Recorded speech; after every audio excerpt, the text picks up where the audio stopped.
Evening, ladies and gentlemen, brothers and sisters all, welcome to the Trade Center where this event is being put on by the National Democratic Congress.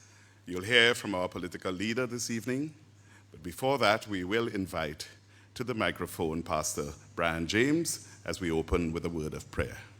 Thank you.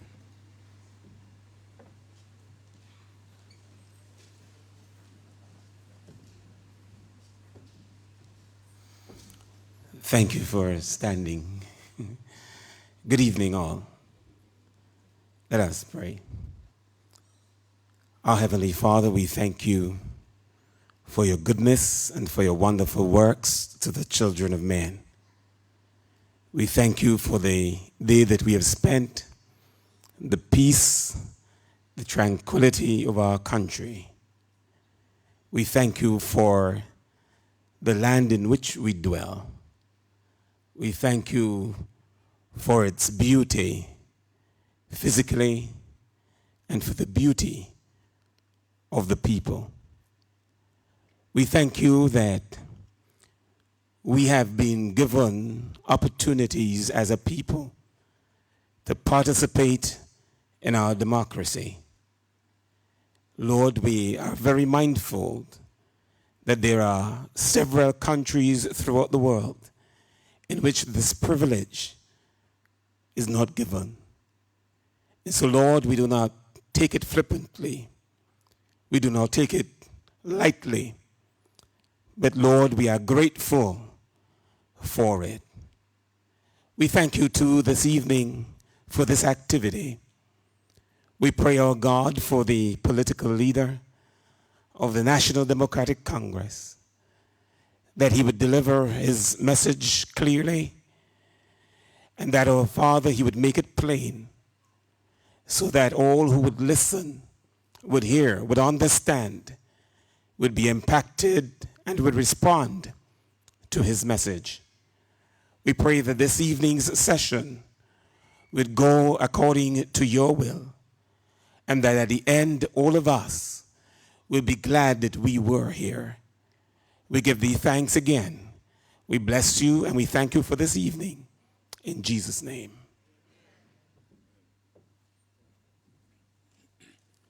Thank you, Pastor James, and I want you to remain standing as we do the national anthem.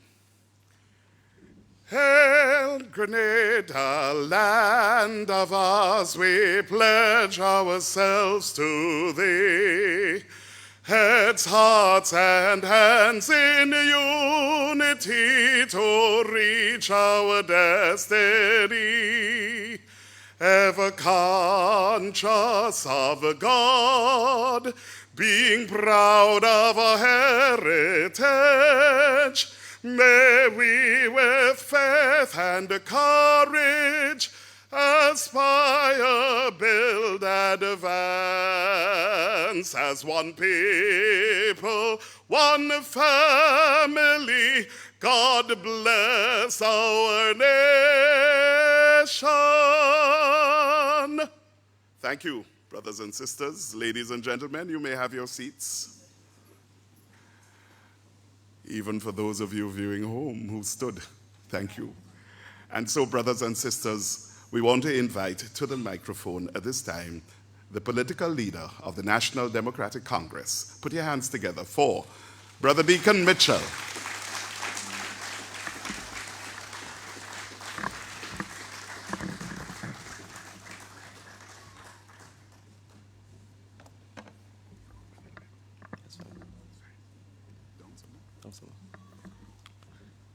Good evening, everyone, and thank you very much for being with us at the Grenada Trade Center. It's a pleasure to see all of you. I know it's a Monday night, and many of us, myself included, are recovering from attending large events over the weekend. So I, in no way, take for granted the fact that you've chosen to spend your Monday evening with me and us at the National Democratic Congress. So thank you very much for coming. Let me say a special good evening to those who are viewing this program live. First, let me apologize for the delayed start. We were attempting to get the Manifesto in a larger font than is showing on the screens. I am short-sighted, so I imagine for many of us who have that condition that you'd appreciate a larger font. But I didn't think we can wait any further while we address that issue. I want to say that I will first address the nation in speech, in reading a speech. I know many of you are probably not used to see me reading, but rather you're used to see me talking. But I assure you I can read, and I hope, and I hope after tonight you are satisfied that I can do so. And then I will take a break, and if we can't get the font any larger, I will nonetheless highlight some of the main aspects of our manifesto. The manifesto is mainly available in digital format. As we live in 2022, we are trying to minimize the use of paper. But I assure you, for those who are still fond of paper, that printed copies would be made available in limited numbers. But we really do want to, as I said, save the trees. And so it's going to be available via WhatsApp and the various social media platforms. So thank you very much.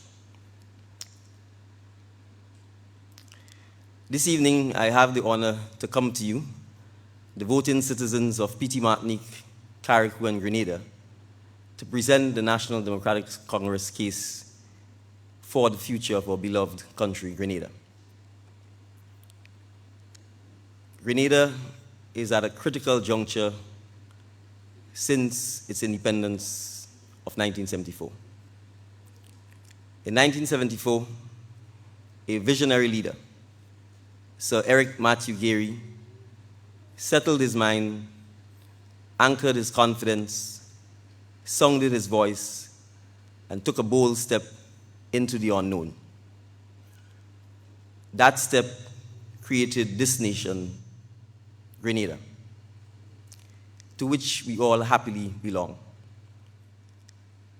Today, we can vision again and take bold steps to begin a process of improving and transforming Grenada. Indeed, God has made it so that our generation must determine the next 50 years of Grenada's independence.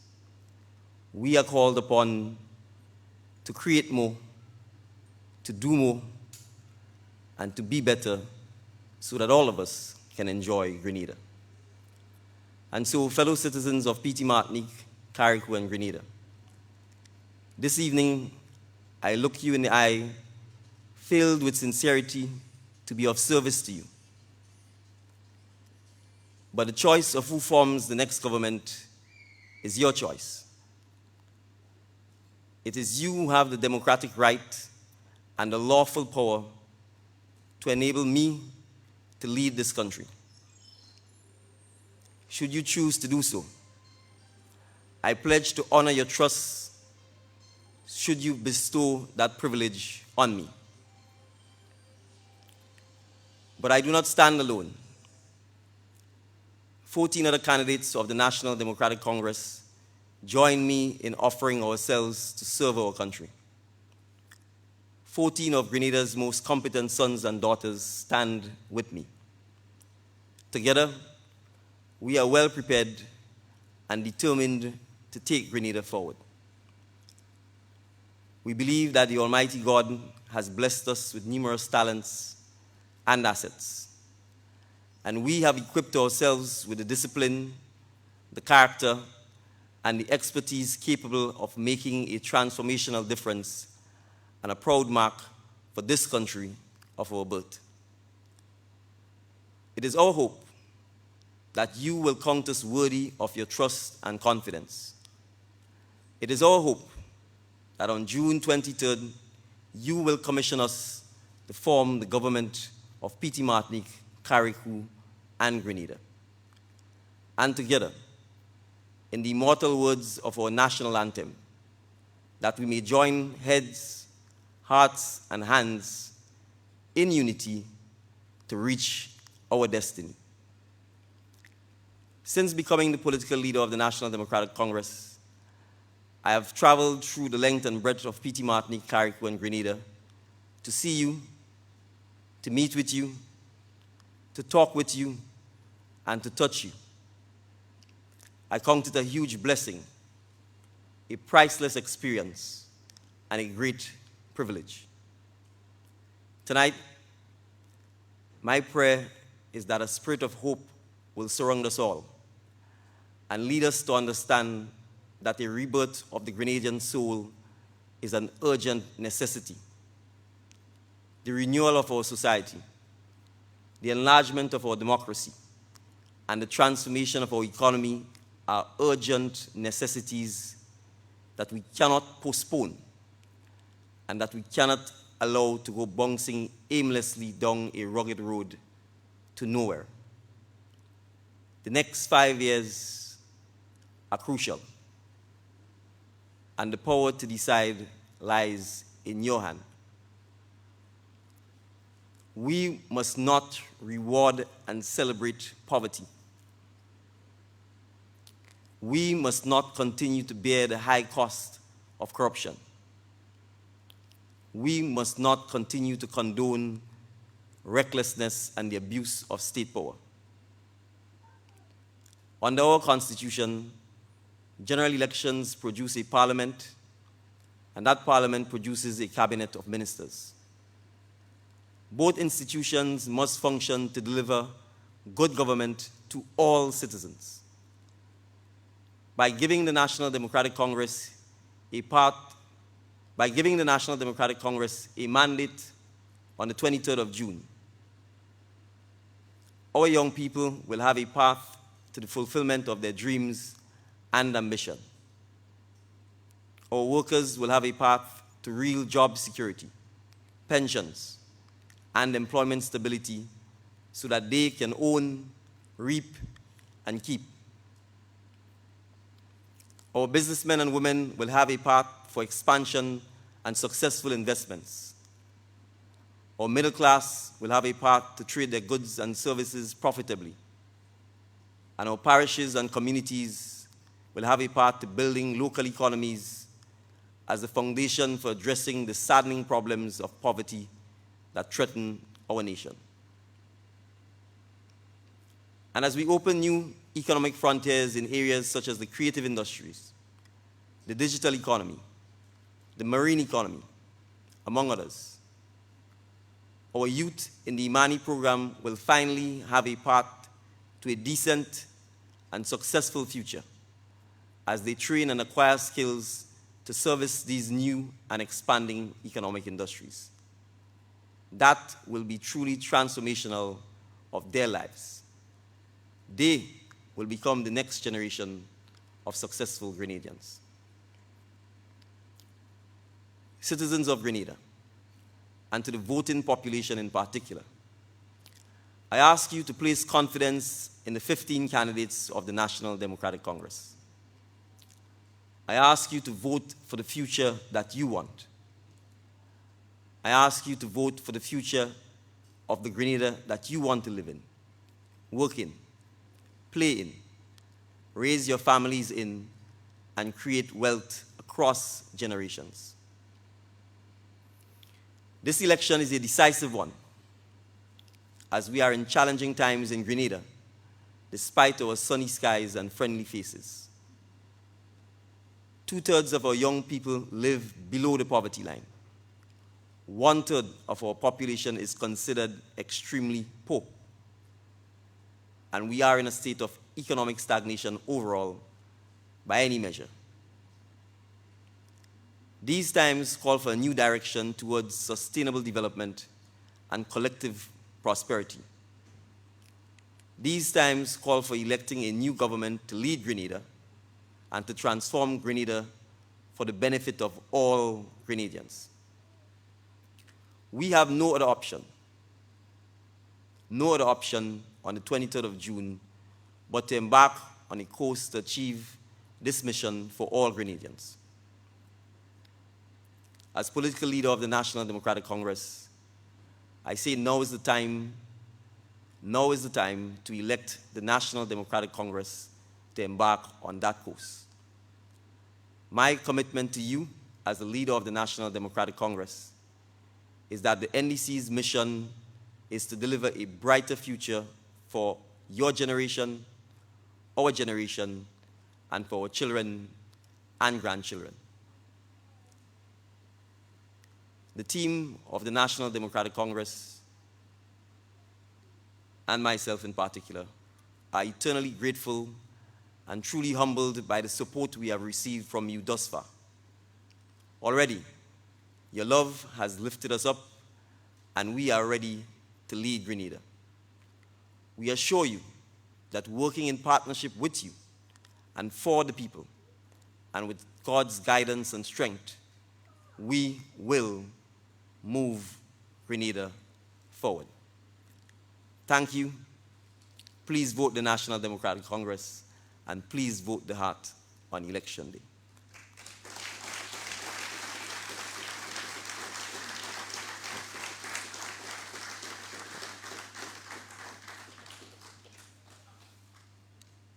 Thank you for listening to my little speech.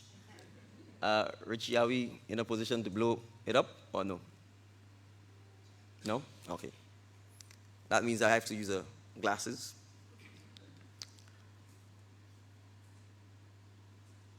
Our manifesto is a 36-page document, so it's fairly lengthy. We have sought to set out the manifesto in such a manner that we summarize many of the issues that we've already set out throughout the campaign. And so I will highlight those in particular. But we also will highlight the areas that the manifesto covers in general. And so we have our commitment highlights, and then we have two main headings: empowering our people and transforming our economy.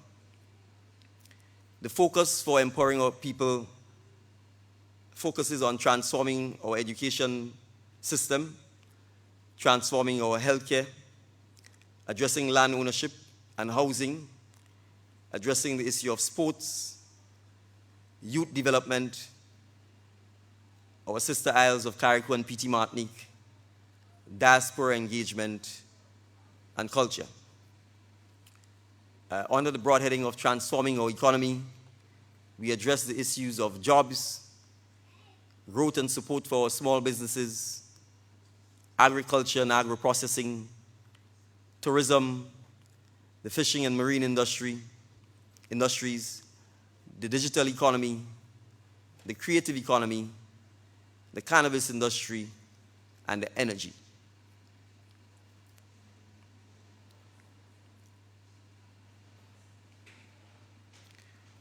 The manifesto contains our vision. I will skip that. But essentially, our mission, as we've said, is to begin the process of transforming Grenada. And so there are some main areas we wish to focus on. In general, improving the standard of living of our citizens, providing more opportunities and inclusion for all, ensuring that our healthcare services are improved, addressing and ensuring that we can decrease the levels of unemployment, ensuring that we have appropriate education and adequate training, in particular for young people, decreasing our levels of poverty, and adequate attention to the development of the rural economy.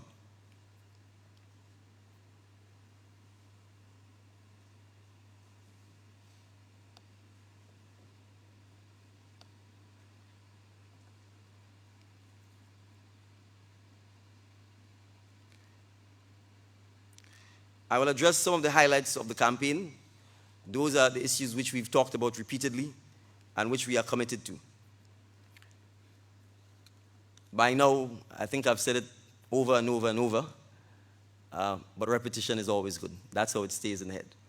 And the issue right off the top is the payment of pensions. We have committed to honoring the Constitution, to honoring the rulings of our court, and to paying the pensions. We have not just said we will do so, we have gone further and committed that if it's necessary, we will borrow the funds to do so.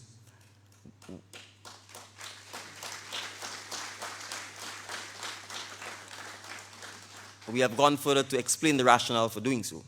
And that is, thus far, the trade unions have been rather patient and have not sought to go back to the court to, in fact, get the declaration and a certificate that quantifies the amount that is due to them, which will automatically attract a 6% interest rate. Given the massive time frame that is involved, a 6% interest rate will probably lead to a doubling or tripling of the quantum. The National Democratic Congress believes that our trade unions will be reasonable, and that once we assure them that we will pay the pension, that we should get into a position where, if the issue of interest arises, that we can come to a compromise on this. But that aside, we are satisfied that as a government, we will be able to borrow at a cheaper interest rate than 6%. And so it would make good economic sense to borrow, to pay off the debt that carries the higher interest rate and pay debt that carries a lower interest rate. Second, we are satisfied that by paying the pension, it will act as a direct economic stimulus to the economy of Grenada. And we've said repeatedly the government itself will benefit from that payment, because all goods and services, almost all goods and services throughout the length and breadth of Grenada attract a 15% VAT. And so the government unquestionably would be getting back 15% of the money that it plows back into the economy, because VAT alone will eat up 15% of that. We also wish to highlight that the suggestion has been made that somehow paying the pension will cripple the economy or will cause the government to not be able to meet its other commitments. We believe that is scaremongering. Again, that is designed, and it shows from our perspective an intent not to pay. The fact of the matter is, we are a society of laws. The Constitution is our supreme law. And if the Constitution mandates that pensions are to be paid, then it is for the government to be creative and ensure that it can comply with our laws. The government needs to lead by example by showing it is a compliant and law-abiding entity. And so we intend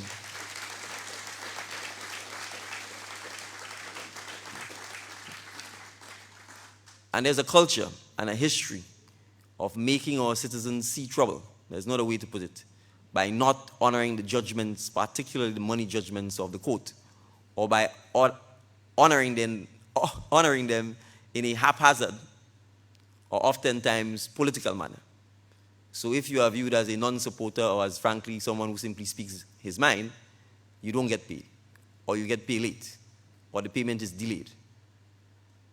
That sort of unfair treatment of our citizens will end on the National Democratic Congress government. We certainly expect that there will be less cases involving the government, because we expect to conduct ourselves prudently, and we expect to be guided by the Ministry of Legal Affairs and whoever serves as Attorney General and Solicitor General, and not go off on a frolic of our own and incur significant debts which saddle the taxpayers of the country, because at the end of the day, they are the ones who have to pay that. And so we are also committing that should we ever get to the point where judgments are entered against the government, that they will be settled promptly, so that our citizens are not left in the rain. We indicated that we recognize, particularly given, in many instances, the low salaries that many people are faced with, that cash flow management is a significant factor for many of our citizens. And therefore, we propose to, if necessary, enact legislation to mandate that employees are paid twice a month to assist with cash flow and to assist, frankly, with helping the economy to be more buoyant. We are satisfied that many of our citizens resort to high-price, high-interest consumer lending to make ends meet, simply because of the fact that they have to wait on a 30 or 31-day cycle to get paid.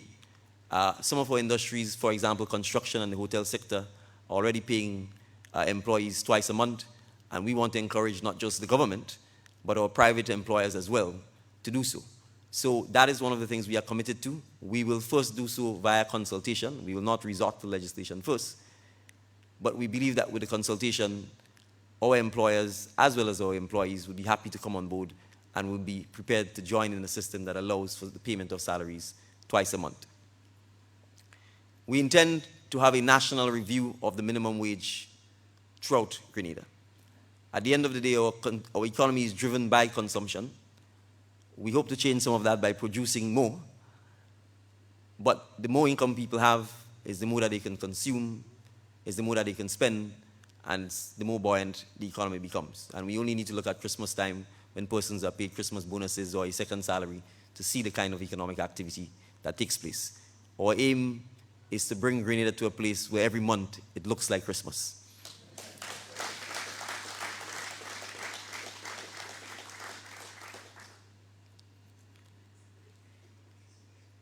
We are committed to ensuring that the healthcare system in Grenada is improved and improved dramatically. And we have to accept that the construction of a modern teaching hospital is an integral part of that process.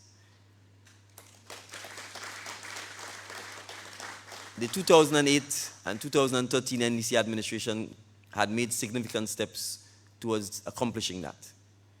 It saddens me that a decade later,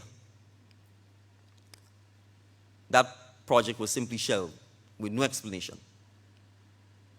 And in 2022, we look at the state of our healthcare. I can only imagine what that teaching hospital would have done to transforming not just the state of our healthcare, but our health tourism in Grenada had the current administration continue with that project. So we intend to dust it off the shelf, and we intend to pursue that project with vigor, with the aim of having it started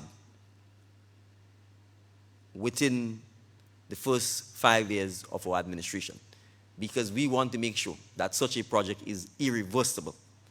The healthcare of our nation cannot be taken for granted.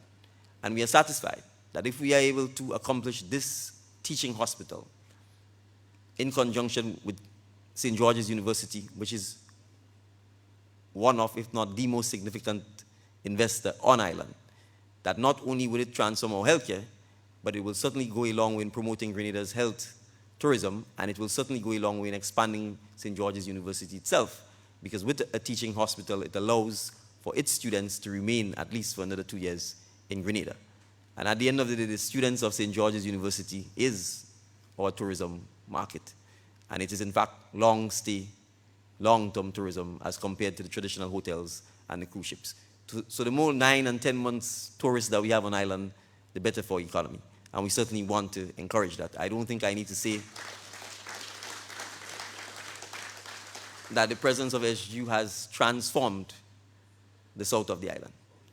The only thing I would have wished is that more Grenadians were directly involved in a lot of the support services that are provided for the students and the school in the south of the island. And that is one of the things we need to address as well. We are committed to a national health insurance, particularly for critical illness. Studies have revealed that the #1 cause of personal bankruptcy for persons is medical problems. As a business person or a professional, everything could be going fine until you become ill. And if that illness is critical, or if that illness requires major surgery, oftentimes it is impossible to save for such a day.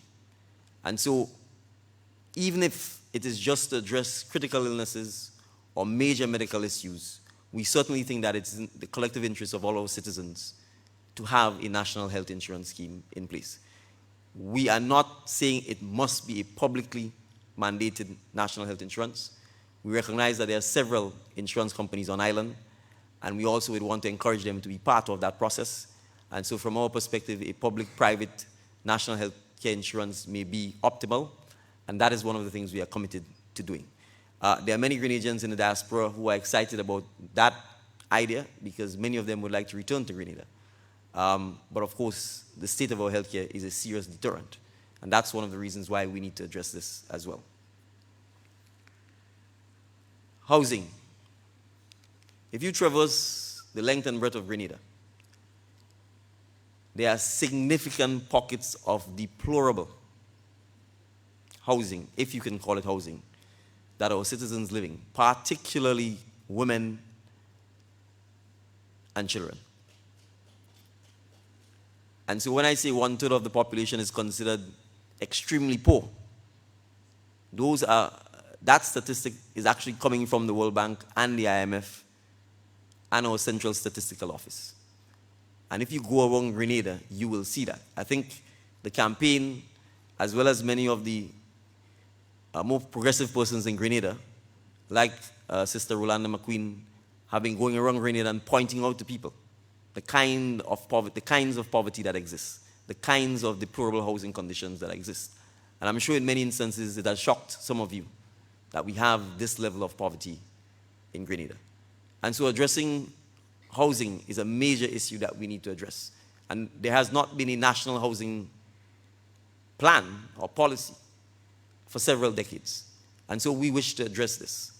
We recognize, again, and let me make this clear, this isn't purely going to be a government project. We believe that the involvement of the private sector would be key, both in terms of providing the land and crucially the construction sector in terms of building the homes.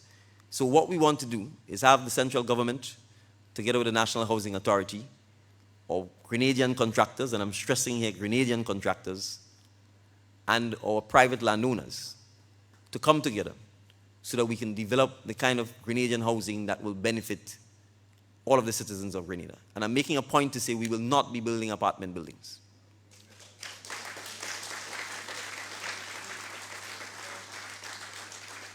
We are not going to create ghettos in Grenada.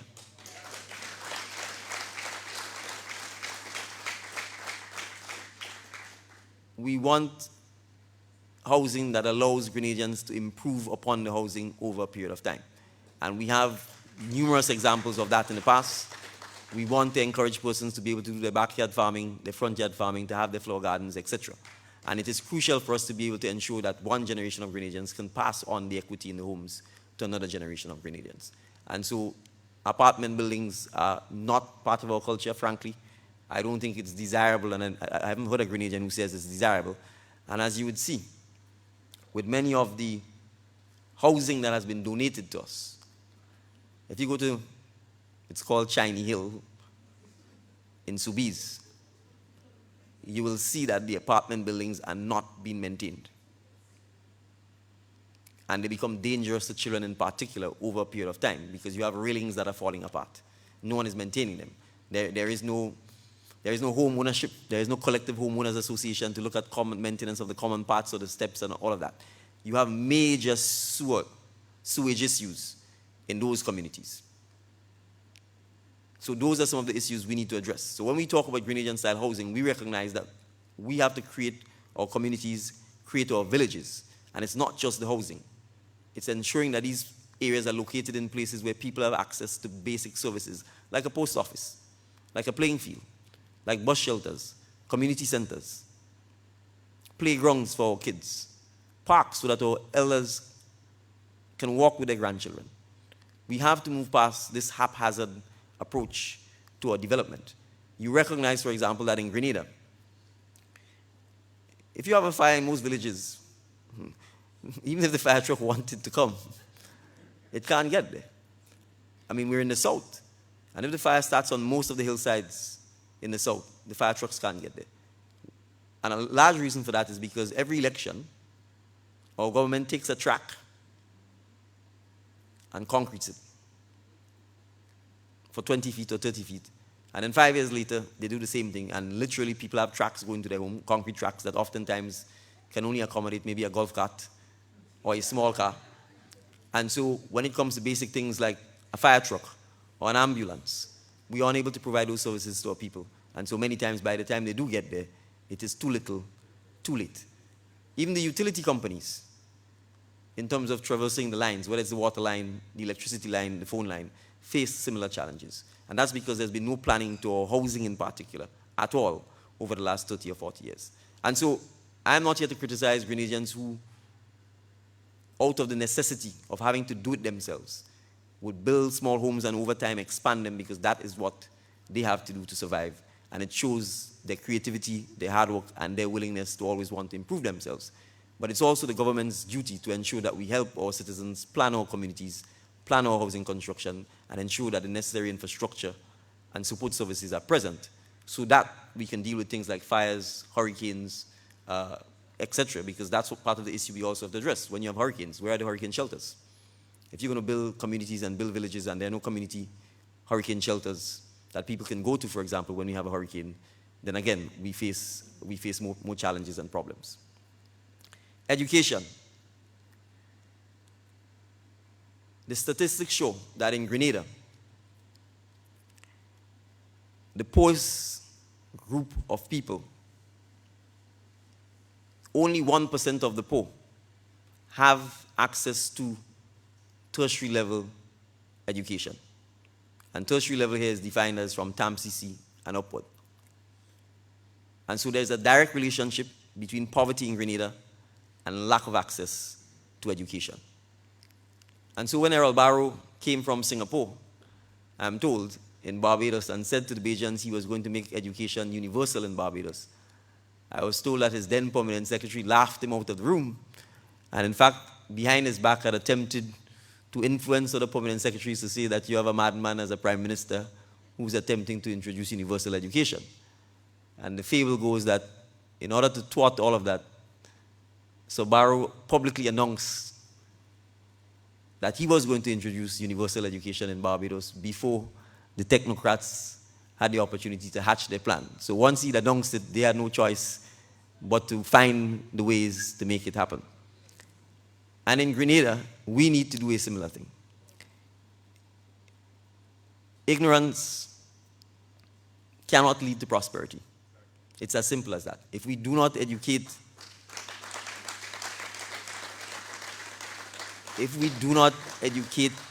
and I don't just mean our young people, I mean all of us, because there's some serious adult education that needs to come for Grenadians when it comes to things like computer literacy and the use of technology as well. That is part of the change we need in the education system.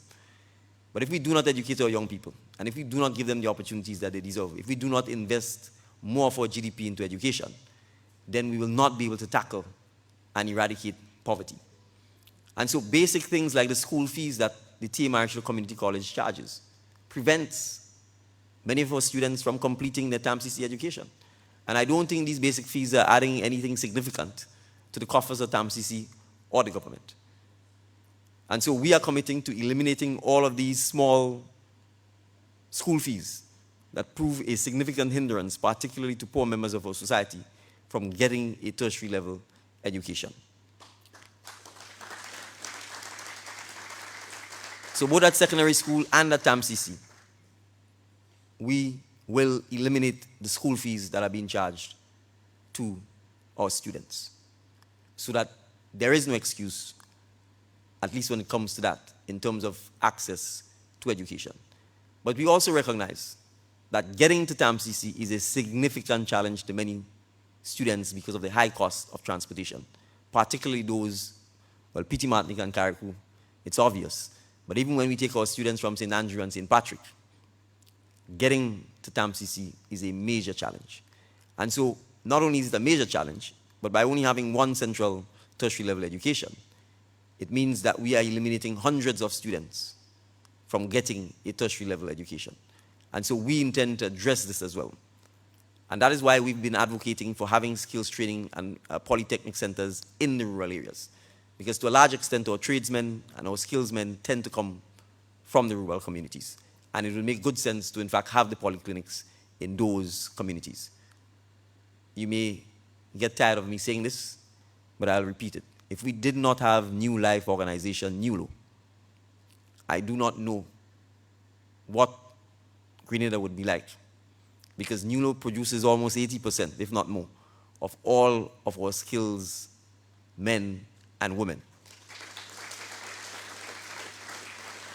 And I want to thank them, because NULO is a non-government organization, and until recently was funded completely by private donations from people in Grenada and outside of Grenada. It is only in recent times that the government has started underwriting the cost of the tutors and instructors at NULO. So we have a model that works. And there's a second component to NULO. It's New Life organization, because it really does give a second chance and a new life to many of the students who are there, because many of them come from broken homes, battered homes, abandoned homes. Many of them would have kids already, and they're getting a second chance at life. And so one of the components that NULO spends a lot of time on is working on the character and the confidence of our young men and women. And our education system needs to address this as well, because it's not just the academics, it's not just the skills training, but it's the sense of pride, the sense of confidence, and the sense of ambition that needs to be instilled in our young men and women. So education is a key part of our platform. We believe that there are practical examples that we can take and replicate, like NULO. And so having a government version of NULO, in our view, is critical to addressing some of the shortages in the skill set that we need, particularly in areas like the marine industry. If we look around St. George's, the south coast and the east coast of St. David's, you see the amount of yachts and boats, particularly during hurricane season, that comes to Grenada. But if you go to boat yards, you will also see that there's significant importation of labor, because we do not have the skill set here to address many of the service needs of the boaters. And we are sitting on a gold mine by not investing and educating our people in that industry. And the same goes for things like scuba diving and so on. Many of our dive shops are owned by non-Grenadians, because, as I've said repeatedly, the average Grenadian can't swim, much less dive.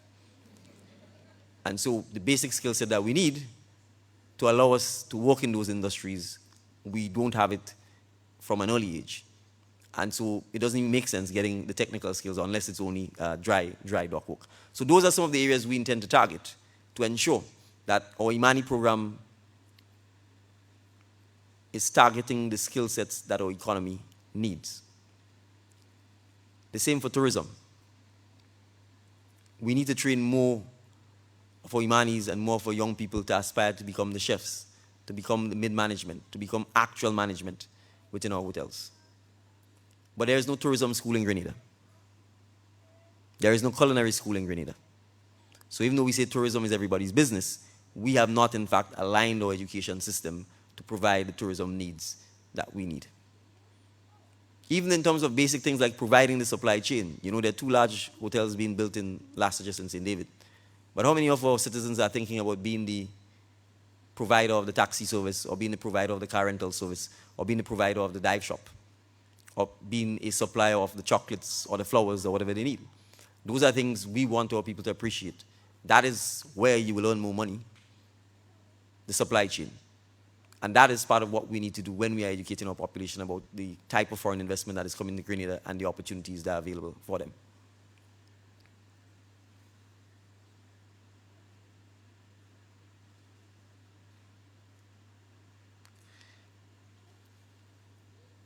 There are many students who still don't have access to the internet.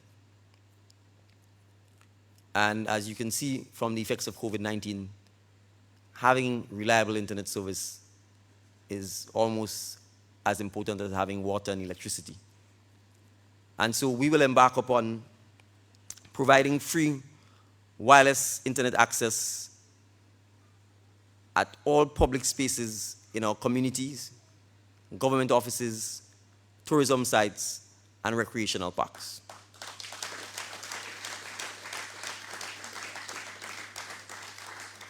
It facilitates tourism. It facilitates Grenadians who otherwise may not have access to internet. And just in case the response is it's a pie-in-the-sky dream, let me make it clear that our Telecommunications Act has specific legislation that taxes the telecommunications providers, I think about 2% of the gross revenue, so that those monies could be used to provide internet and other telecommunication services in areas in Grenada that do not have it. I have never heard of the incumbent speak of that. I've never heard of them inform the public of that. And so frankly, in a small island like Grenada, we should already have had universal internet and telecommunications coverage. So I don't know what the NTRC and the government is doing with the money that they're taking from the telecommunications providers, but I guess come the 24th of June, we'll find that out.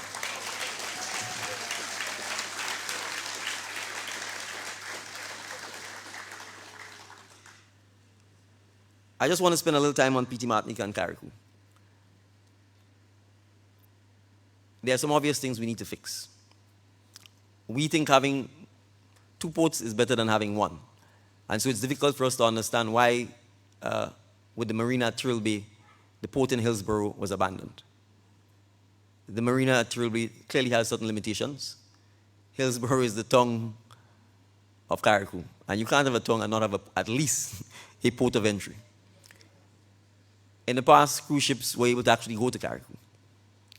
So the rebuilding of the jetty in Carriacou is a priority for the National Democratic Congress.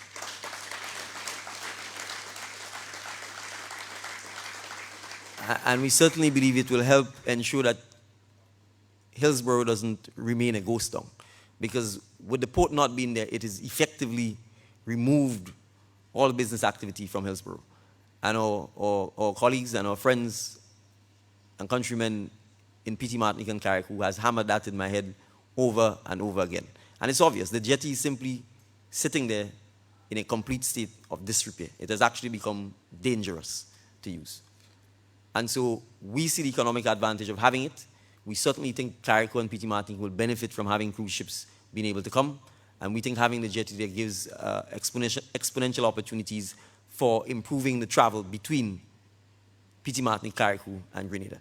And certainly having a deep water port will also, in our view, put Carriacou in a position where it could become a center of economic activity within the Grenadines. Many of the Petit Martinicans and Carriacouians will tell you, frankly, how annoying it is to see Union Island and these places leapfrog ahead of them, knowing where Petit Martinique and Carriacou once was. So the basic infrastructure that Petit Martinique needs, like a jetty, and I've said this, if you go to the jetty, it's shameful. You are literally playing hopscotch to not fall into the sea. And there are, I say this, there are private jetties in Grenada that are in far superior condition to a state-owned jetty in Petit Martinique. The dental care in Petit Martinique, the health care in Petit Martinique, it's awful. The state of the police station, it's awful. So there are basic government services that are just completely absent in Petit Martinique and Carriacou. And so we intend to address those issues. We really want to make Petit Martinique and Carriacou a hub of economic activity in the Grenadines. And so things like pursuing renewable energy is something we will embark upon. And we know for a fact, and I can say this because I was involved in it, in the case of Petit Martinique, in the case of Carriacou, there was in fact an opportunity to pursue exploring wind farms in Carriacou from grants by the European Union.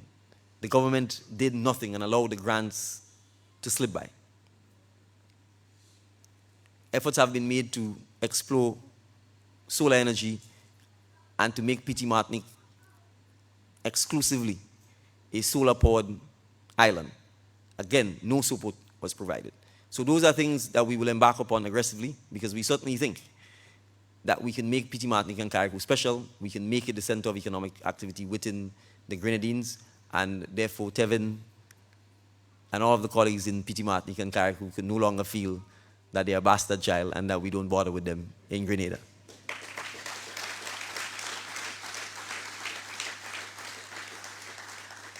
And it goes without saying, Petit Martinique and Carriacou won their local government. So we recognize that some autonomy in terms of the internal runnings in Petit Martinique and Carriacou certainly is deserved. And the one thing I would say about Carriacou, they are very keen on preserving their traditions. They are very keen, frankly, they have a museum that's open. I don't know if we have one that's open. They have a library that's functioning. We don't have a library. So it does tell you, despite the challenges, that when you go to Petit Martinique and Carriacou, they preserve their culture, they preserve their heritage, and that is critical. And again, that's a form of tourism right there, because when tourists travel, they want to experience unique things. They want a memory, not the traditional tourism that we all, are used to. Now, a lot has been said about the social security safety net, or the SEED program. And the impression has been given that this SEED program is a new National Party program. It is not. In fact, it's a program that was originally conceived by the National Democratic Congress, and it's a program that is funded from grant money from the World Bank. And so the National Democratic Congress has no intention of taking away our social safety nets. We recognize the level of poverty in Grenada, and we recognize that there are vulnerable people who need government assistance. That is why we are keen on growing the economy. That is why we are keen on educating our population so that less and less people are dependent on government assistance. So we intend to keep the seed program, but we also intend to aggressively pursue the growing of our economy so that less and less of our citizens are poor. But we also want to address the manner in which the seed program is used to disrespect and dehumanize our citizens. And only today, when leaving the revenue office in St. David, in the hot sun, door closed, you have 40 of our citizens standing up on a step, lying up in the hot sun, waiting to receive this assistance. In 2022, you're telling me that our government can't deposit these monies directly to the people's bank account so that they don't have to go through this? You are telling me, particularly for older citizens who may not be mobile, that you can't have field officers delivering the monies to their homes? That is what our citizens go through. Sometimes they need to go to a bus stop in Coles Gap and stand up in the bus stop, and a bus shows up and hands out the money to them, so that all of John public must know that you're getting government assistance. And if you're getting and the neighbor ain't getting, it brings enmity between you and the neighbor, because why are you getting and I ain't getting? That is how the seed program is used, to divide, to conquer, and to dehumanize our citizens, particularly our older citizens. And so I can assure the citizens of Grenada that we will not do that to you. We respect your privacy. If you are getting government assistance, that's nobody's business but yours.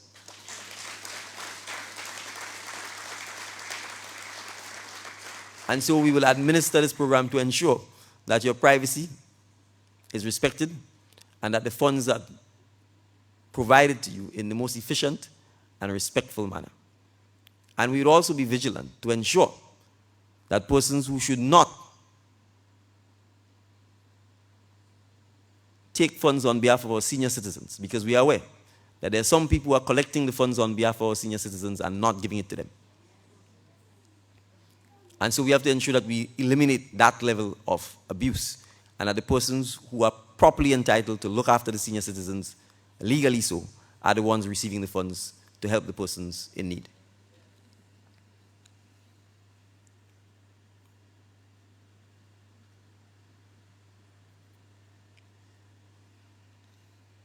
I've said it, and I hope come the 24th, I have my nutmeg tree available. We will embark on a national spice replanting program.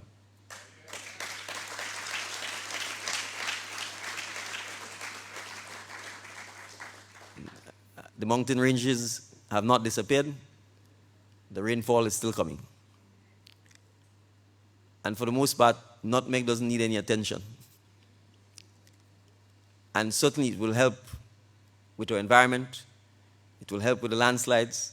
It will help with controlling the runoff from rain if we replant the mountain ranges with the nutmegs, with the spices. It will rekindle the sense of Grenadian identity, and it certainly will be an economic boost in the medium and long term for Grenadians. And so there really is no downside to having our lands populated once again with our nutmegs, or cloves, or cinnamon, etc. And we need to ensure that the next generation of Grenadians understand what Grenada was built upon. And so we feel this is an opportunity to galvanize nationalism, to galvanize patriotism, but more crucially, to drive economic activity.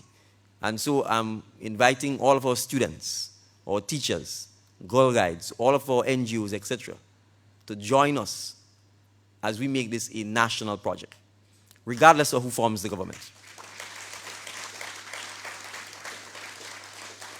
And I'm told the government likes to copy your ideas.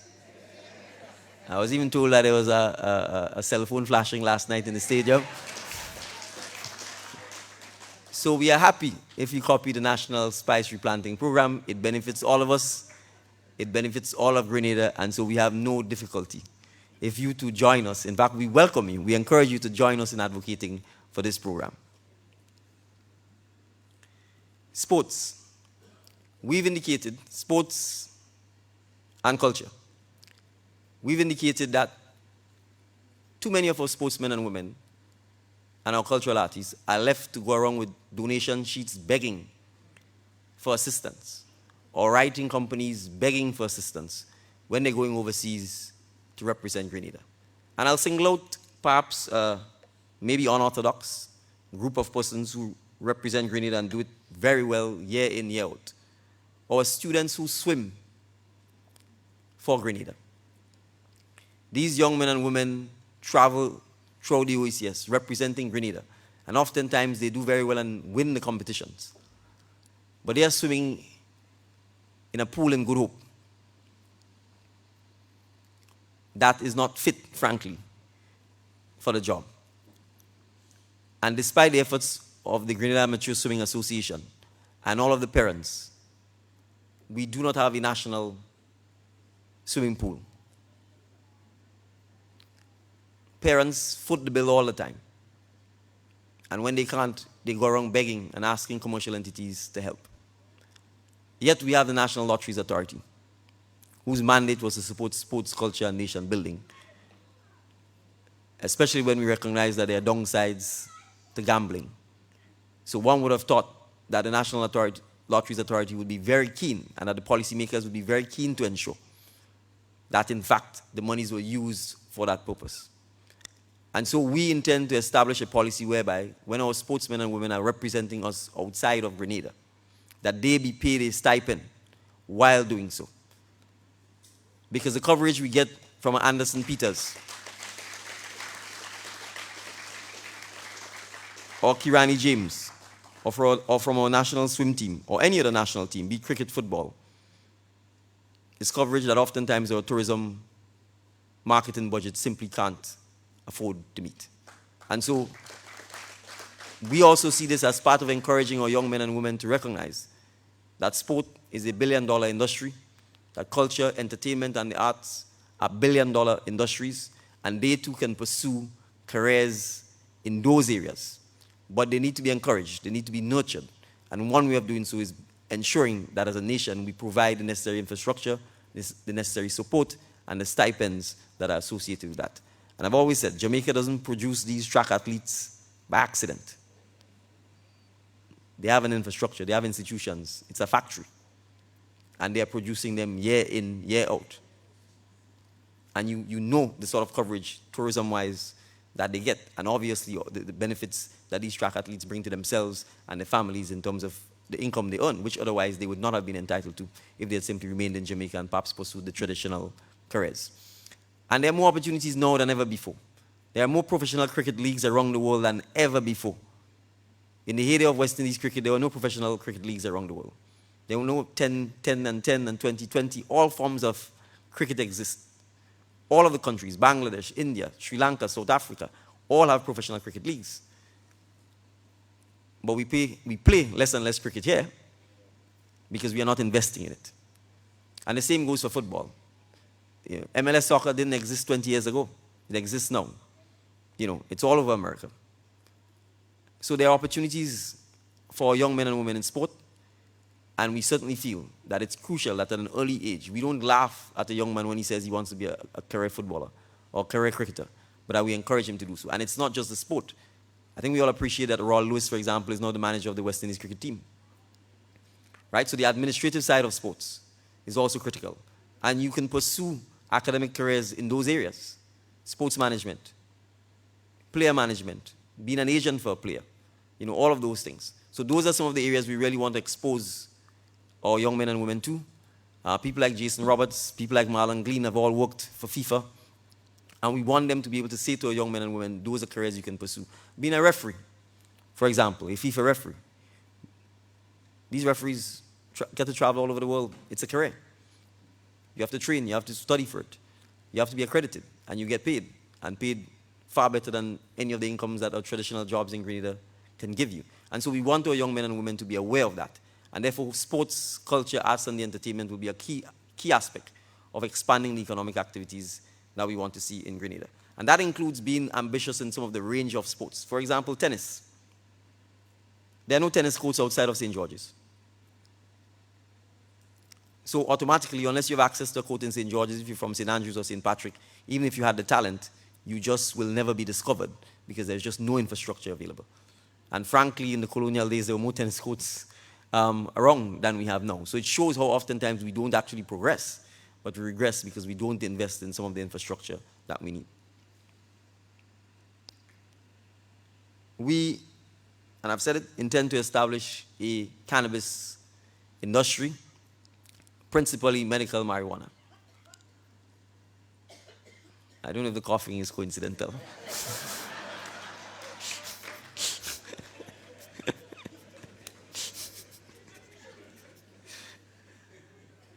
But my apologies. But we intend to establish a cannabis industry. In fact, the CARICOM report was published a long time ago. Many of the islands, Antigua, St. Vincent, Barbados, have all long moved on. Jamaica, they've all long moved on. They've got full-fledged industries. St. Vincent is exporting. Jamaica is doing the same. And we are still here twiddling our thumbs. I was at an expo in Miami, and I think I saw about 150 products, from deodorant to all kinds of things, that were affiliated with or came from the marijuana plant. And so, as part of reviving our agriculture and as part of, again, expanding our economies, we must recognize that we have to move past the stereotyping, we have to move past the judgment, and we have to look at the science. And the science has clearly said that the plant is one of the most useful plants. They don't call it weed by accident, it grows fast, and we really need to take advantage of the opportunities. According to the Rastafarian community, who I visited in Mali, they told me that every month, Grenadians export out of Grenada about $3 million to St. Vincent, simply buying marijuana from St. Vincent. And I suspect that's a significant underestimate. That's probably just their community. So we can pretend, or we can face the reality that if we have a well-regulated industry, particularly highlighting and promoting the medical aspects of it, there's an opportunity for significant revenue for the government, and there's an opportunity for significant revenue for Grenadians. And I would certainly want to ensure that our policy gives Grenadians the opportunity first to partake and benefit in that industry.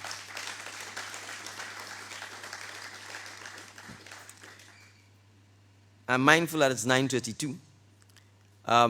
This was basically a summary of some of the things we've said repeatedly throughout our campaign. The manifesto is pretty dense.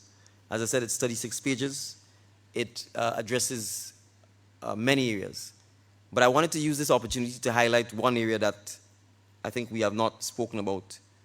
And I know the Bus Owners Association and the busmen in Grenada have felt left out. So I wanted to use tonight's opportunity to address them. When I became the leader of the National Democratic Congress, I had the opportunity to meet with them. And they shared extensive information about the state of transportation, at least public transportation, notwithstanding that it's provided by them in a private capacity in Grenada. And we do have a significant challenge. Busmen are not given any concessions. And so from that perspective, when they buy their buses, the only motive, understandably, is to break even and to make a profit. They have been hamstrung by the fact that the bus licensing system has for many years been corrupt.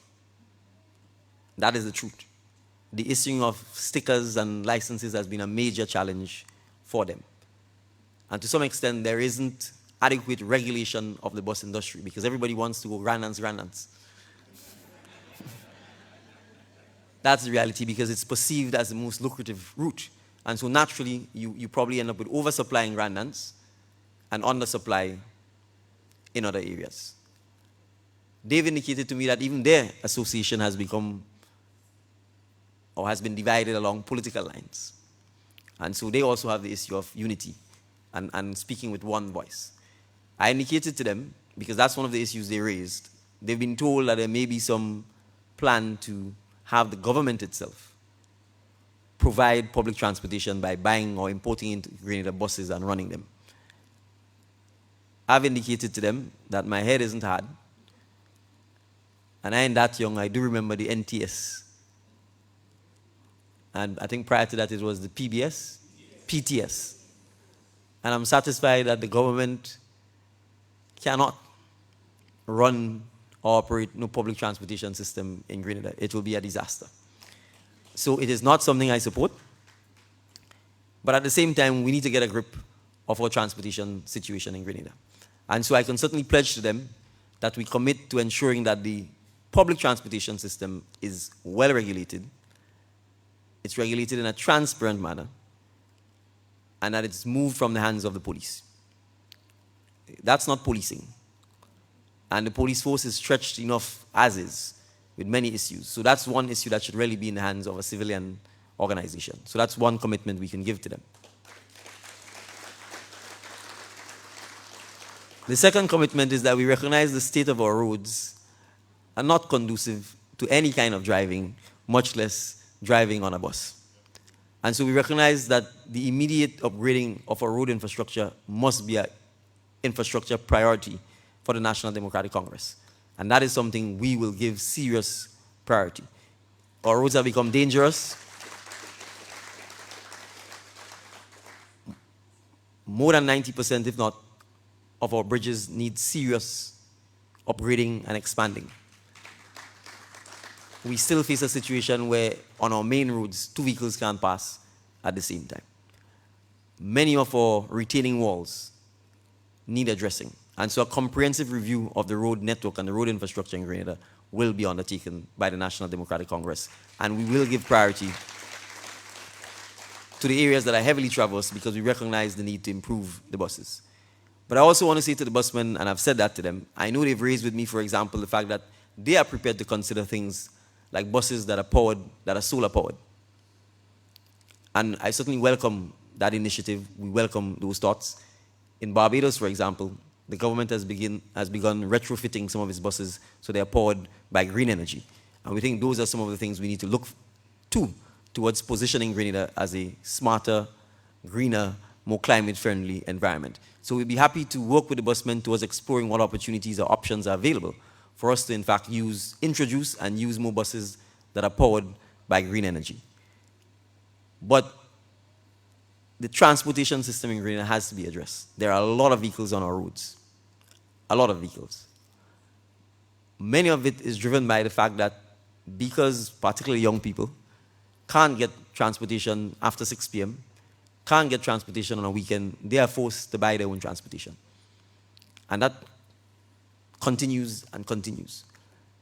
But because of the size and capacity of our road networks, because of the amount of rental vehicles we have on island, because of the amount of privately owned vehicles we have on island, because of the amount of taxis we have on island, we want to explore an option that allows us to link all of these vehicles with technology that can make those vehicles available for use by the public so that we can have transportation throughout the length and breadth of Grenada.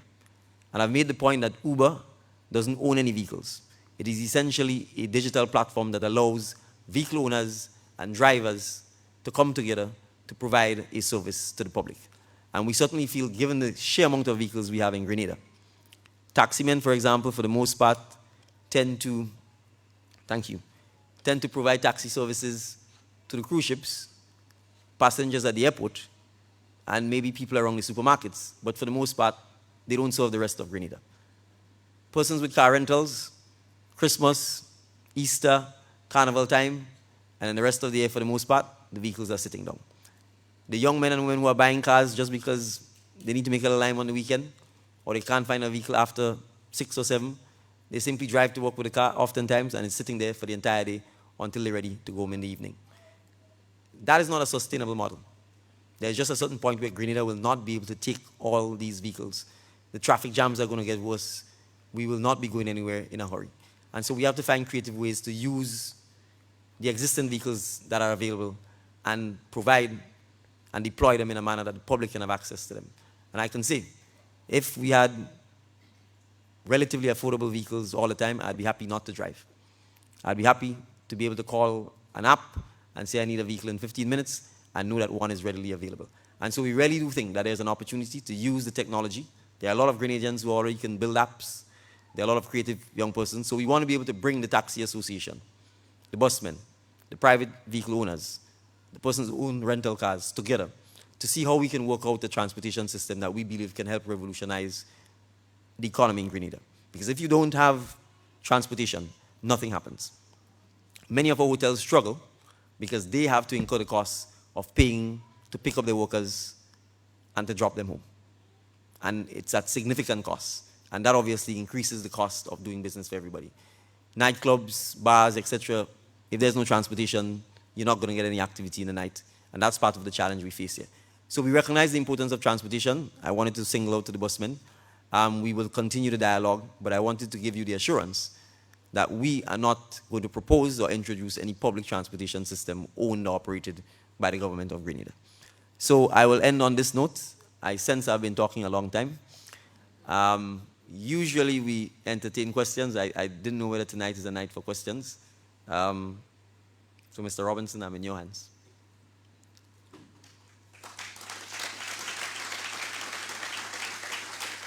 Well, I would probably say as a matter of housekeeping, our PRO is not here physically, but I expect he's hard at work ensuring that this manifesto will be available digitally once we walk out of here and people can find it at the various platforms. So Mr. Romain, if you're listening, make sure that when I walk out of here, I don't have to answer where is the manifesto.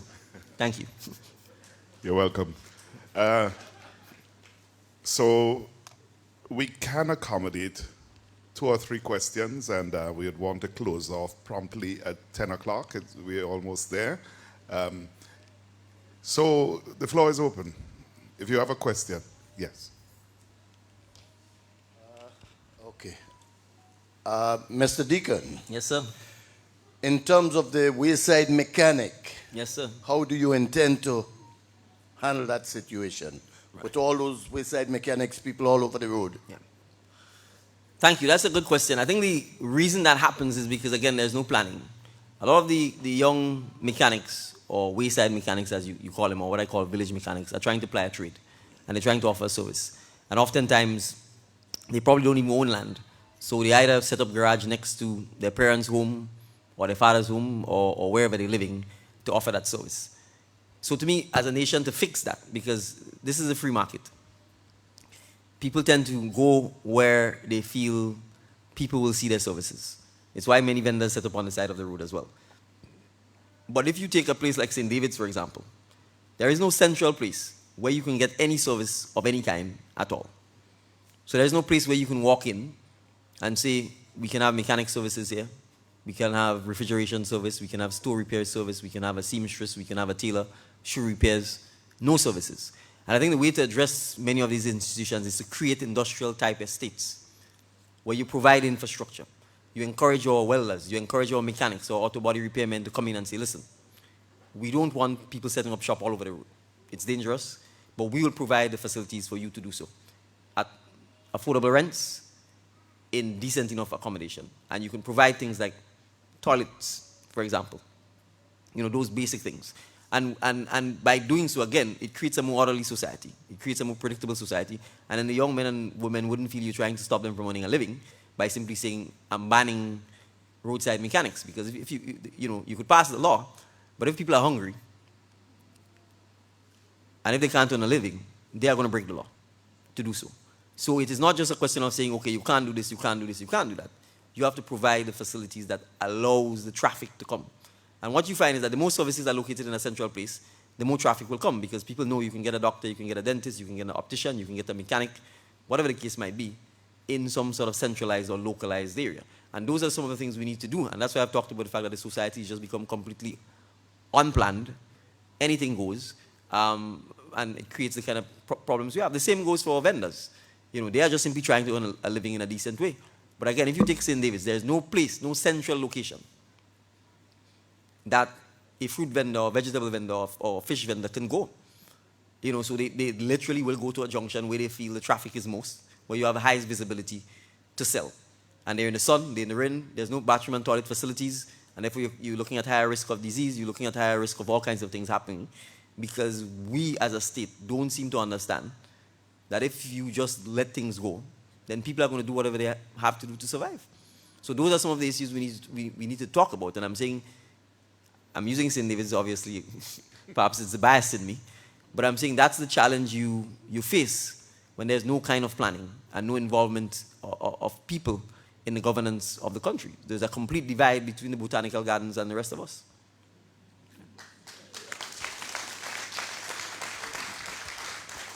Mr. Dixon, good night to you. Good night, sir. And thank you for everything. You're While welcome. we're on the subject of St. David, I look forward to a city in St. David. Not only a town, I mean a modern city, because St. David's been neglected too long. And let's address that now, please. Well, thank you. And I too am excited about the opportunities for St. David. And I think because it has not had a traditional tongue, it's the one parish where we can get it and get it right. We can get it modern, we can get it user-friendly, and we can get it green.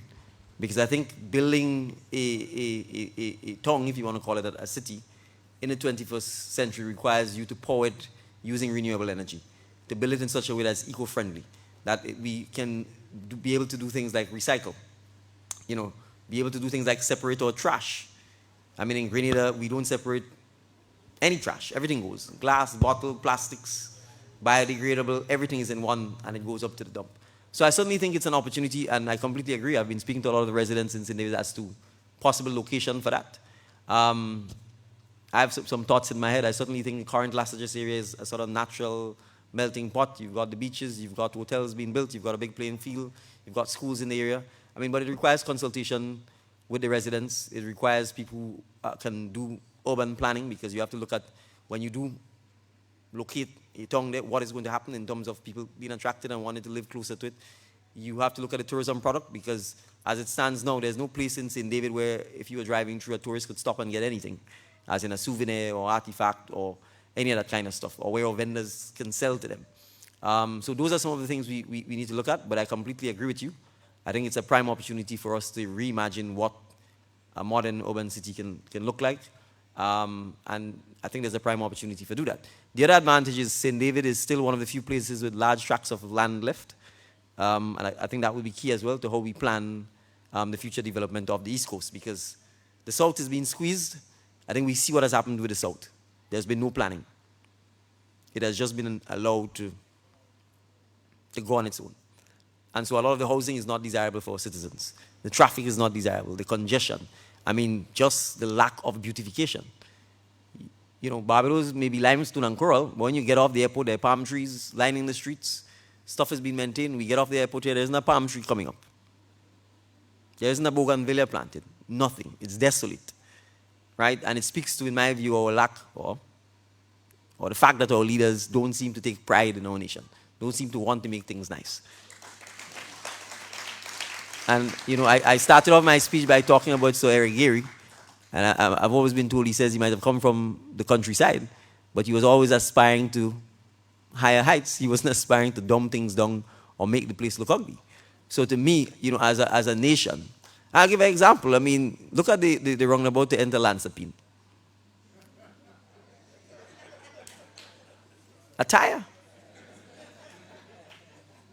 I mean, assuming you want, a tire. That's what passes. Yeah, and it seems that's the standard. We think it's fine. So I'm just using this is that roundabout is probably one of the main roundabouts in Grenada. That area has the highest level of traffic. And we have things like a roundabout. That's what passes. Tires. That's what passes. And that's the challenge we've had in Grenada, where anything goes. If you are traveling and you see what happens with the traffic coming in front of CKs, persons who are coming from Grandlands Valley Montu are required to cross. Because they're crossing every 30 seconds, the traffic has just been backed up. Everybody is seeing it. And no effort is being made to address it. You're not even saying, let's build a walkover so that people can walk safely over and the traffic can flow. That's not magic. I do believe they go on planes and they go overseas and they see that you have walkovers for people and so on if you need to, So simple things like that, I think, can improve our communities. I think we involve the communities.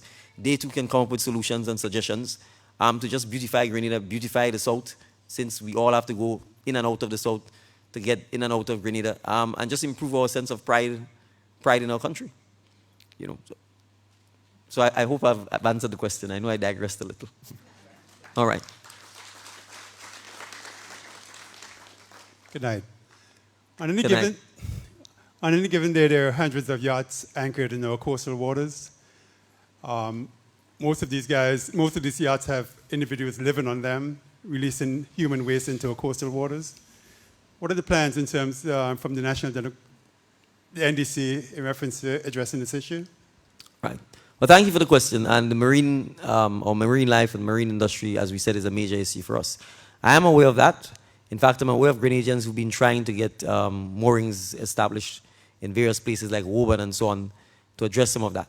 But again, it requires us to have, statutory bodies that are well-staffed, well-equipped to address our marine environment. And to some extent, we really don't have. You have the Port Authority that really only deals with ports. You have some areas that have been declared as protective areas, for example, Molineux and so on. But outside of that, there is no body really in Grenada that addresses our entire legal sea space, so to speak. And so that is something we certainly will have to address.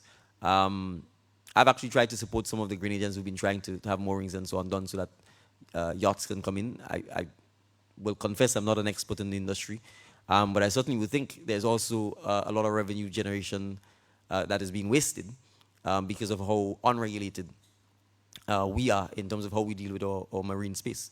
So I'm happy you've raised the question. I will certainly note it, and I think it's something that we can certainly discuss with the persons who are the experts in those areas to ensure that we come up with the appropriate policy to address it. All right. Yeah, good night. Good night, everyone. Good night. Good night, the good Mitchell. That's what I want to say. And I christen here because I was calling Moses, because God sent you to lead us out. You know? I believe in that, right? I just want to bring something to everyone thinking. Now, I heard a lady in Mount Elise when you had the pocket meetings. She talked about the Carlton home. I was in my teens, so when they said the Carlton home was burning down, I live in St. Paul's. I came out the road and I witnessed the Carlton home burning down. And I'm 35 years now, taking 36. Nothing was ever done to build back the Carlton home. A lot of people don't even know where the Carlton home is because it's in ruin now. Well, I don't know, by hearing that they might go and do something now to the Carlton home by in the morning, you know? So, but anyway, I'm not afraid to talk, because I believe all Grenadians had to talk up for a change. All Grenadians had to talk up for a change. You understand? Now, when you have a drug abuse problem or alcohol abuse problem, you know what they put in now? For those who don't know, they put in the mental institution around all other crazy people. Now, having an alcohol abuse problem or drug abuse problem doesn't mean to say that you're crazy. But if you're the wrong people, you will get crazy. You understand? No, it's very serious. So I would like someone to embark on organizing the Carlton home back to help our young people. Help our young people. Serious, we need help, young people. They totally discard the Carlton home. And I believe in you to do it for us. So thank you for that. As I'd said in Mondelez as well, in fact, there are a number of private institutions, I think Greener Cooperative Bank, Antillian Group, who in fact were raising funds to assist the government with rebuilding Carlton Home. And I said, for me, I found it startling that you'd have private persons raising funds and the government is not doing the matching funds to have it rebuilt. And so we are certainly committed to doing so. We recognize that particularly alcohol abuse, particularly among men, is a major issue in Grenada. And we could try and sweep it under the cover, but it's not under cover. It's in broad daylight, 6 o'clock in the morning, 9 o'clock in the morning, 9 o'clock at night, 12 o'clock in the day. There are a lot of people who are abusing alcohol and in turn abusing themselves and their families throughout the length and breadth of Grenada. And so we recognize that there's a serious need for intervention. It also means that the entities that sell alcohol is also going to have to be part of that challenge to help us address it. And we have to stop glorifying alcohol. That's the truth. We have to stop glorifying it. So, the other illicit drugs are also an issue. But I think when you look at alcohol, you could certainly see That is probably one of the prevalent issues that we have to address. So certainly, we are committed to ensuring with the various partners that the Carlton home is rebuilt. I've also had persons who are outside of Grenada also address and raise with me that they were willing to help support in some instances to address issues like that. But if you look at Grenada, you would see, for instance, that oftentimes it is non-Grenadians who are attending to the needs of our most vulnerable in Grenada. And we as Grenadians need to look at our mirror and ask ourselves, what are we doing? I mean, if you go on Church Street or St. John Street every morning, it's the nuns, for the most part, who are feeding the indigent or the poor or the homeless, not Grenadians. If you go on the stretch there in Grandlands, there's a young lady who I think came to Grenada, went to SGU, fell in love with Grenada, got stuck here during COVID, and she's opened a bit of a soup shop kind of thing there, where she goes around getting food to feed Grenadians. So I'm saying this to say, we as Grenadians, we have to judge ourselves by how we take care of our poor and our indigent. And I'm not so sure at this point in time that we're getting a passing mark. There are many private Grenadians who are doing it in places like Grenville and so on. Our own sister Gloria Thomas has a soup kitchen that she does. But as a country, we have to make sure that there's less abuse of drugs, less abuse of alcohol. We also have to recognize that mental illness is a real illness that is oftentimes more devastating than physical illness, partly because we have not been trained or educated to deal with it. And living now, especially during COVID-19 times, has not been easy, particularly in our young people. So we also have to recognize that the psychiatric ward of our health services needs to be seriously and critically addressed as well. So that's mental illness is a major issue we also have to address. And if you have mental illness added with substance abuse, then that's a concoction for disaster. So those are some of the things we have to address. And you'd see oftentimes many of our mentally ill people end up being killed by the police because the only way to deal with them is to shoot them. Or in turn, the mentally ill people commit violent acts on others because we have not treated them appropriately to make sure that we can get them less violent. So those are issues as a country we face. It will require collectively all of us to do so, because remember, it's not just building Carlton home. You still have to get the training, you still have to get the personnel, you still have to get the resources, you still have to sensitize our citizens that you don't want to stigmatize someone if they go to Carlton home. Because if people can't admit they have a substance abuse problem, trust me, you will never be able to help them, even if you have 15 Carlton homes. So the families and so on of people are going to have to be supportive of that. And that's where the education, that's where our social services, to me, that's the thing social services should be dealing with. Our education system should be dealing with it, or churches or NGOs, because we need all hands on deck to solve many of these challenges that we face. So thank you very much for the question. Yes, good night. Yes, I'll be brutally frank with you, Mr. Mitchell. You are a breath of fresh air. Thank you. I was worried when you say brutally frank. I thought something. Yes, I noticed you eloquently articulated your vision for, development of housing in Grenada, and you spoke quite rightly so about your this day not having, what we call this apartment-like building. Yes. But given the limitation with lands in Grenada, would you at all consider a combination of the traditional type houses with apartment building? Because if you look at who goes in those apartment building are characters. There is no reason why, if you have an apartment type building with people with the necessary awareness, they could properly maintain it. So will you consider a combination of traditional type and apartment buildings in some cases? Because land is scarce resource. So that's a good question. I think I would say this because particularly in the South, if you look at some of the buildings that have been constructed, I mean, they are geared to student accommodation. But I think at some point in time, they will, if they haven't already, they will max out. I mean, there's some huge buildings in True Blue. In fact, I think the island leading. Right? So there's some huge buildings there. And those that are closer to the university naturally will be more attractive to the students. But as you come further and further out, I suspect over time you will find Grenadians are the ones who are going to be living or buying these either as condos, or apartment-type buildings. And I think for the more modern, perhaps younger professionals, they may find these attractive. So to that extent, I'm not saying that in the landscape of Grenada you wouldn't have apartments and so on. I'm concerned about providing low-income housing in an apartment-type style. Because I'm saying if you go through the Caribbean, for example, if you look at Trinidad, and you're entering Port of Spain, you can see what happens. I mean, as I said, if you go to Chinese Hill now, you could see what happens, because the challenge is to have an apartment building, they must have some kind of common ownership. They must have someone contributing to the funds to make sure that you can maintain the thing and so on. You know, if you're upstairs and your pipe leaking and you decide you're not fixing it, what happened to me downstairs? Right? That's the kind of thing that you face. So until you get to the point where people are educated about those things and you have the ability to force them to contribute jointly and to have a homeowners association and so on, it's a challenge. And that's why I'm saying in that sense. So I wouldn't say no, you know, we should just have a blanket policy that we should never consider it. But I certainly would want to say that let the free market, for want of a better word, take care of those aspects, because then people would probably have a greater sense of what they're getting themselves into. You'd probably have the homeowners association and so on.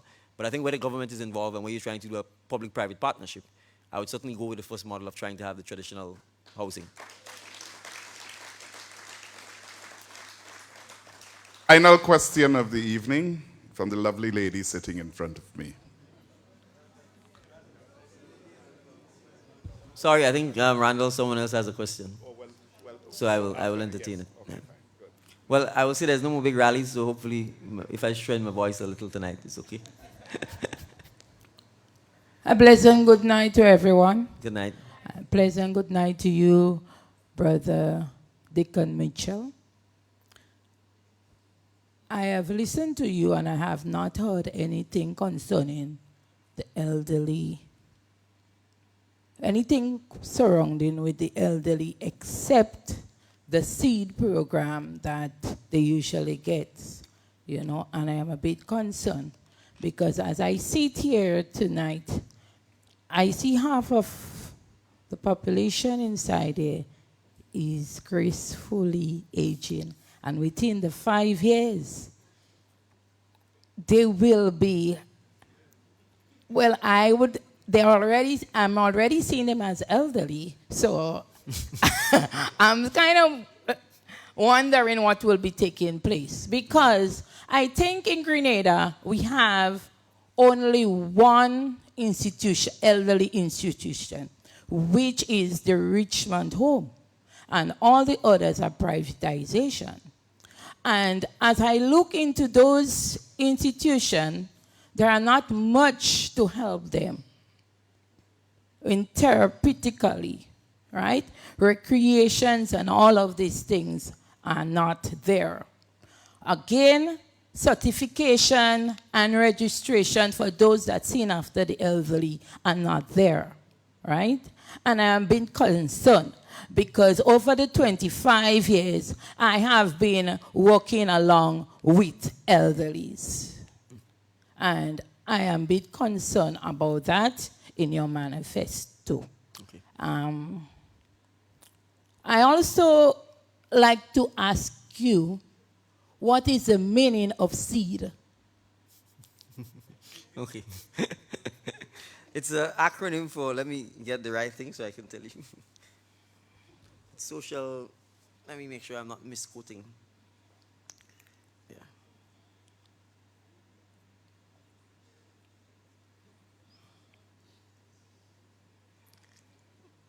It might be the one question I can't answer. Maybe somebody in audience can answer it. One moment. It's social, well, let's just Google seed, someone, and we can. Social, empowerment, education, social education and empowerment development, support for education. And there is a word that I would like to underline there, which is empowerment. Most of the times, these people, young people, sometimes they give children because they want to help them in secondary school. The money is given to them, and even adults, given to them to empower themselves.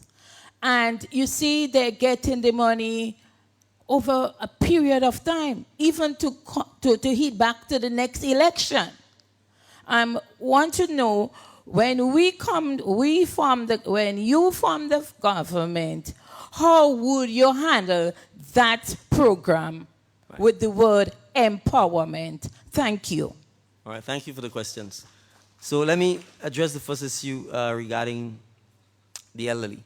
Well, we did start off by saying we need to ensure that retirees, particularly public servants, are paid their pensions. And there's a reason for that. Because if you work and you don't have a pension, you are in trouble. Unless you miraculously was able to save throughout the period of your employment. And that is part of the reason why there are significant members of our senior population, at least post-retiring population, who are struggling financially because of the absence of a pension or because of the absence of an appropriate retirement savings plan or a gratuity or severance. So that's one of the issues, at least for the public servants, that needs to be addressed. But as a society, we need to address that as well, because we certainly said one of the things we wish to address is to have a retirement savings plan both for private sector employees and government employees who do not fall under the public service. Because we recognize the NIS, which is part of our social security, the pensions that we get from the NIS is not adequate. And I think many of our citizens who rely only on that will tell you they struggle to get by. Having said that, we also recognize that the society is not elderly friendly. We have, for the most part, no parks, no recreation facilities that accommodate our elderly. Because our public transportation system is privately owned, you have no coupon system in place that would allow elderly persons, for example, to get subsidized or discounted transportation should they want to jump on a bus and do a little island tour or any of that. Many of our buildings, the way they're constructed, don't accommodate aging or elderly persons. So we have to do a reorientation of our entire society. Most places, perhaps our banks and so on may have it, but in most civilized countries, for any government services, the elderly gets priority. So you'd see, for example, that there's an elderly line, or all young persons know, if you walk in and there's an elderly person behind you, they take precedence. We don't have any of that in Grenada, right? So culturally, socially, education-wise, we've not been taught to give the elderly priority. And that is something that we have to change. That requires a lot of education.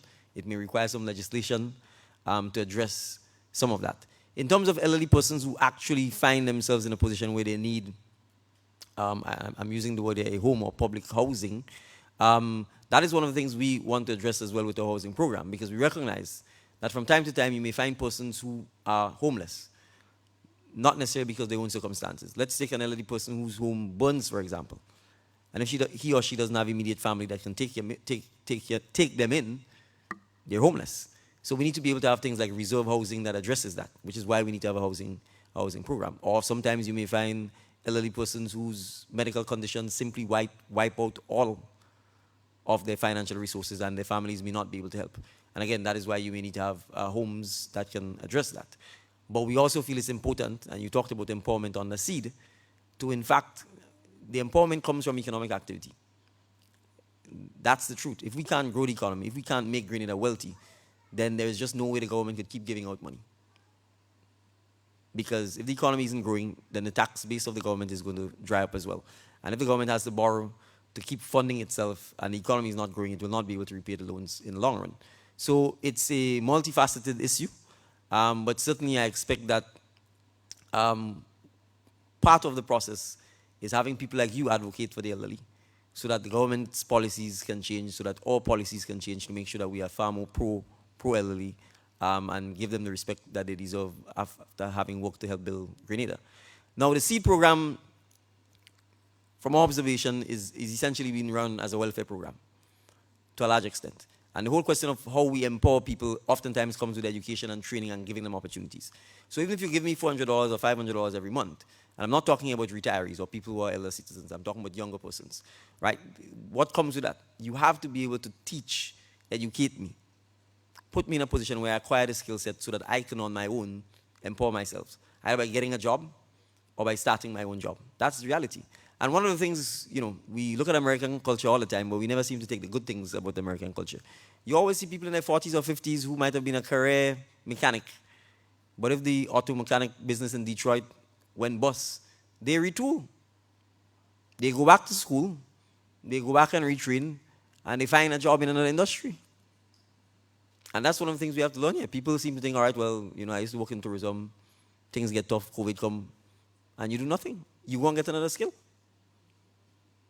And that's why we need to have things like the polytechnics and so on available, so that if you happen to be in an industry that for whatever reason comes to an end, either because of a natural disaster or because of some pandemic or so, you want to be in a position where Grenada can say to you, retool, reskill. And let's take computer literacy, for example. Right? A lot of the things that we can make Grenada a lot more efficient by, we would need to spend some time educating our adult population. And when I say adult, I'm literally talking 25 and up. Because, for example, the central bank has introduced this digital currency, D-Dash. D-Cash? D-Cash. Yes. Yeah, sorry, I said Dash, sorry. Dash from Library, big up. So, but how many of us use it? And how many of us, I mean, what is the mechanism for training us and familiarizing us to use it so that we can actually make our lives easier? That doesn't exist. It was launched, there was a little PR by our governor of the central bank, and then for the most part, it's not been used. There's little or no penetration. But for those things to happen and to change the society, it means you have to have an actual plan where you actually train the people who are good at it. They have the town hall meetings, they have the community centers, they target people. You set targets by saying every month we want to train 100 or 200 people, and you gradually build the thing up so that we can get to the point where we all become digitally literate and we can use digital money. Right? That's one way of ensuring that our senior citizens' seed money isn't stolen. You know, if they themselves were taught how to use it, then the monies, they could have their phones and they can go around and buy their groceries and so on themselves without having to deal with cash. So I just use that as an example by saying when we talk about empowering our people, we have to be flexible, we have to be deliberate, and we have to look at other examples from other places and copycat them when they work to suit our needs. So thank you for the two issues you've highlighted, and I've noted them. Mr. PRO, I hope you're noting the issue of the elderly so that we can address it. Right. I welcome the great plans you have for the country. Thank you. When you get into office. But it leads me to one big question. Sure. Do you know what is our current national debt, and how does the NDC prepare to pay off that debt? Right. Well, thank you for the question. I don't have the figure off the top of my head. And part of it, you know, to a large extent, what is published is what you have to go on. So whether that is accurate is something we will find out, I suppose, when we get there. I mean, a country's debt is an ongoing thing. I mean, Grenada will probably never get to a point where it has no debt. That's just the reality. The crucial thing is to manage the debt and to try and have less debt. I mean, there are ideal standards that talks about the ratio of debt to GDP. We need to make sure that we are prudent when doing so. But the fact is we've had a history where we've borrowed, particularly in the last 25 years, perhaps excessively, and we've used that money in the non-productive sectors, building a stadium which collapsed after Ivan, rebuilding it. So we spent a lot of the debt for infrastructure type projects rather than investing it in the productive sector.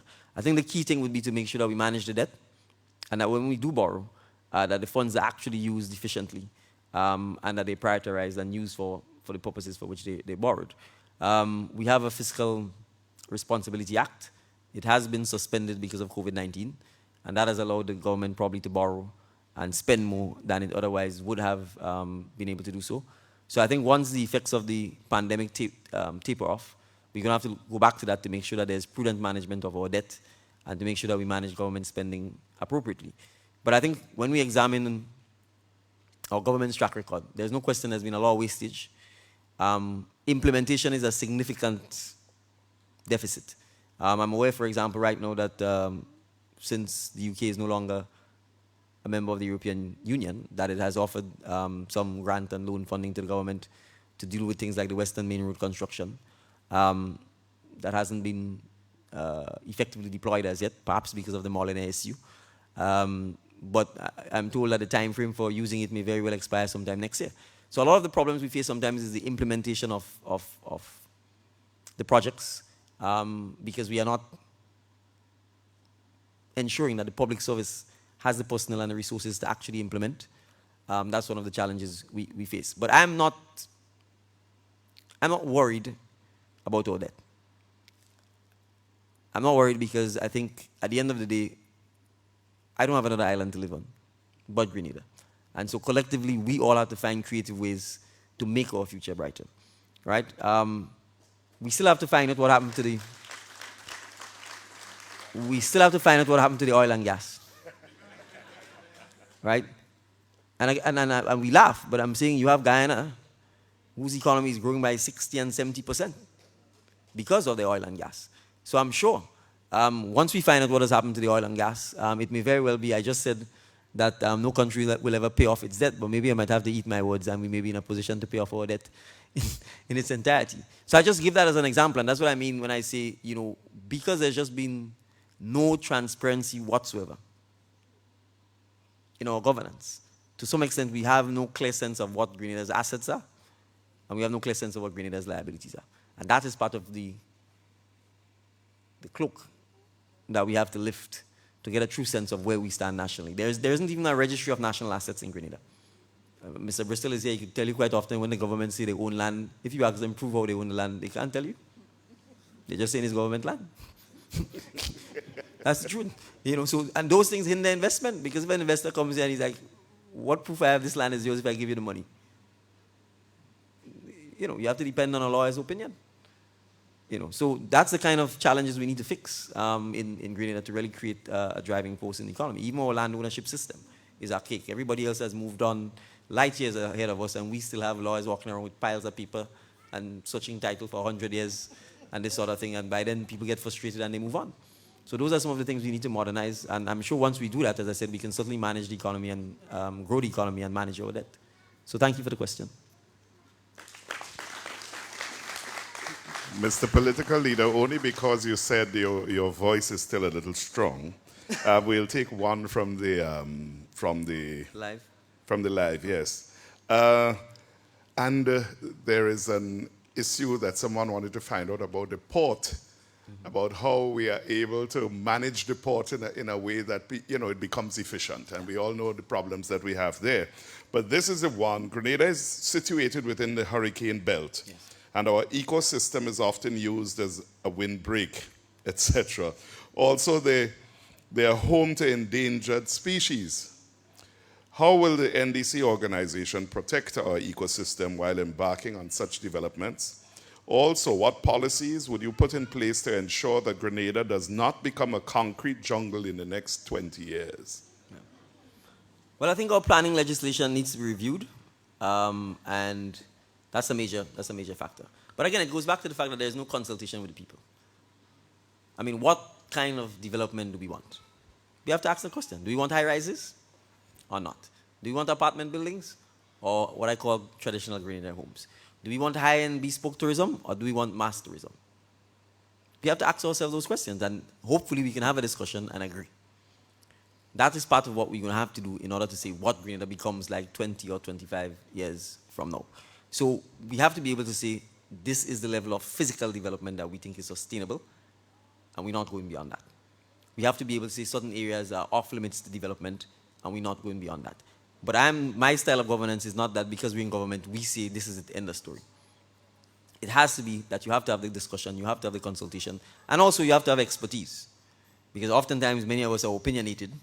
We think this should be the case, that should be the case, but there's no actual data, there's no science, there's no expertise to back the decision making. So when it comes to things like our marine environment, when it comes to things like the level of development that we need to take on, physical development in particular, we have to be in a position to say, okay, this is it, that's sufficient, and we're not going beyond that. So that's the kind of conversation that we need to have. And we need to have expertise, because the people who staff our planning boards oftentimes don't have any expertise at all, whatsoever in planning or environmental matters, those kinds of things. So that's part of what we need to change. We need to, I think science matters. Donald Trump probably didn't think so. But we know that science matters. We know that expertise matters. And we can't all become experts on everything.